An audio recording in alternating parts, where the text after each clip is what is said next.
West Ham United 0, Manchester City 2.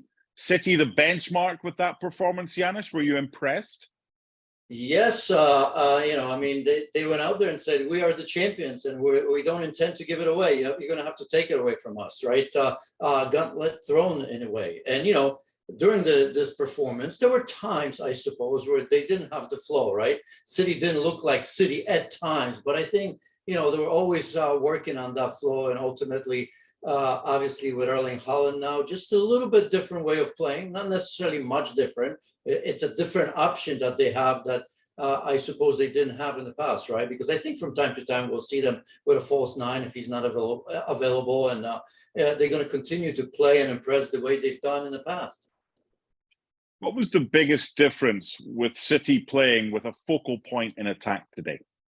Well, the biggest difference is that, it's a message, that we can't play direct, we can't play quickly. And I think the message was also to answer maybe the naysayers that think that he always needs space behind, right? Even though the second goal showed that.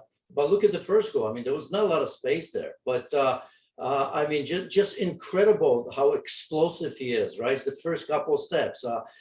Think about it for a big man. I think with a different player on that through ball, I think Areola gets to that ball first. But it was just incredible. Such a short pass from Gundogan, and how quickly he got there, still poked it away, and of course forced a penalty, by the way, which he dispatched incredibly well. When you look at penalties, and on the second goal, this is what we're going to see a lot, right? Because people, it's easy to say, yes, low blocks. Many teams will play against Manchester City with a low block. There's not going to be a space for him. If he doesn't get crosses, it's going to be difficult. So as I said, first goal proves that wrong. Second one, think about how many times City are going to be ahead in a game where the opposition will have to chase the result, open up a little bit, and an early ball, a brilliant pass from De Bruyne. All of a sudden, there's going to be that space. And we saw what Erling Haaland can do when he can run behind with plenty of space in front of him. I'm glad you mentioned Ilkay Gundogan and Kevin De Bruyne, because the midfielders at Man City this year are going to be absolutely salivating at the prospect of a striker at the top of his game, even though he's only young, and someone who's on their wavelength. It was a brilliant assist for the first, a super through ball for the second, and they're only going to get better. That's the first game, and they already appear to be on his wavelength.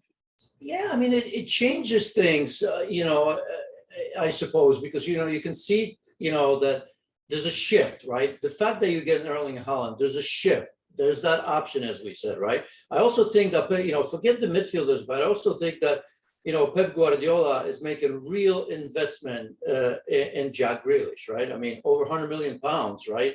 Didn't maybe play the way everybody envisioned in the first season, but the fact that Sterling's gone, you have, I don't want to call them inverted, but you have Grealish with the right foot on the left-hand side, Foden now on the right-hand side with his left foot as well. And they will become options as well, right? For Erling Haaland as well. Now, it's been talked about everywhere now. You saw, obviously, with Cancelo and Kyle Walker moving in centrally, right? That's a different tweak, which is logical when you play against a team that has just one striker, right? Why pass the ball around 4 players in the back when you can come inside and spread the center backs? Oh, and by the way, you also have an Ederson that can do anything with their feet. So it's almost like a third striker when you send, these two more centrally. And that's with the ball, right? It's easier to build through the middle. Let's not forget that without the ball, there's still 4 in the back.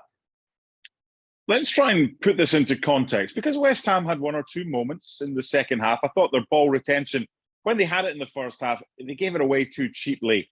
They created 1 or 2 things. Look, that's a game to nothing against Man City. Anything you get is a bonus. But let's put this into context. We saw what Liverpool did against Manchester City. So that was routine for City today. Next time up, it's Bournemouth. That's probably going to be a case of a lot versus 0 at home. Other teams going forward this season, not West Ham, but starting from Bournemouth next week, how do you play against a side that you're lucky if you're going to get 25% of the ball, unless City are playing one of the big sides in the league? How do you do that? Yeah, you have to attack him. You have to press him, right? That's what Liverpool has done in the past, and other teams from time to time can't allow him to set in their ways, right? Today, I mean, for example, everything's going to be about Erling Haaland, rightfully so, maybe even De Bruyne and Gundogan. You know, I look at somebody like Rodri. I mean, he was a protector, being protected by two fullbacks. But if you look at the way he's played, look at his numbers. I mean, 95 passes, I think he's missing 6, 90-some%, you know, accuracy in that one, won everything on the ground, every challenge, almost everything in the air, and absolutely best player in that position in the world for me right now. You know, I mean, you know, Busquets at his height, I suppose, at some stage. So, you know, that rhythm, especially in the center of the pitch where they can knock the ball around, and now the options in the wide areas and Haaland, you know, to go quickly if you need to. I don't think anything changes. I mean, you know, when you play against Manchester City, that it's going to be as tough as it was in the past. This is a team that won this competition, what, 4 out of the last 5 seasons right now. They are still the favorites. Maybe we thought that Liverpool may, because of the Community Shield. It's going to be tight, but again, right now, favorites to win it. First day, of course.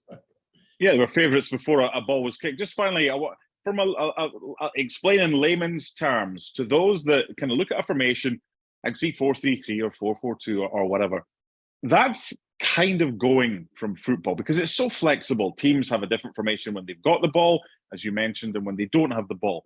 In layman's terms, explain the benefits that Manchester City and Pep Guardiola have when you bring Walker in this instance and Cancelo on the other side, and you bring them inside, albeit Walker at times was kind of playing as a third centre-back to allow Cancelo, depending on where the ball was on the field, to get forward. In essence, it was like 2 at the back, then kind of 2 holding, then 3, and then more in attack.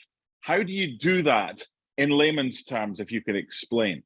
Well, you just allowed some of the attacking players not to worry about defending, right? Because if you put Cancelo and Kyle Walker in that situation, pretty much, you know, on the side of Rodri, you have 3 players that are defending. They're just defending a little bit higher, right? And that allows, of course, the likes of Gundogan and Kevin De Bruyne the freedom to do what they do best, and that is to create, right? So, I mean, it puts the opposition on the defensive immediately, where you say to yourself, okay, low block, we're going to have to break them down for sure, but we don't need to worry about, you know, in this case, West Ham hurting us, right? So, I mean, West Ham are a good team. They were a good team at home as well, right? But also it's logic, as I said, you know, I'm going to repeat this. Now, you look at, and you have, you know, Mikel Antonio and then just Kamaka. You have just one attacker. There's absolutely zero reason to have 4 across. You're dealing with one defender. You don't need to do that. So you congest the center of the pitch where it's so difficult.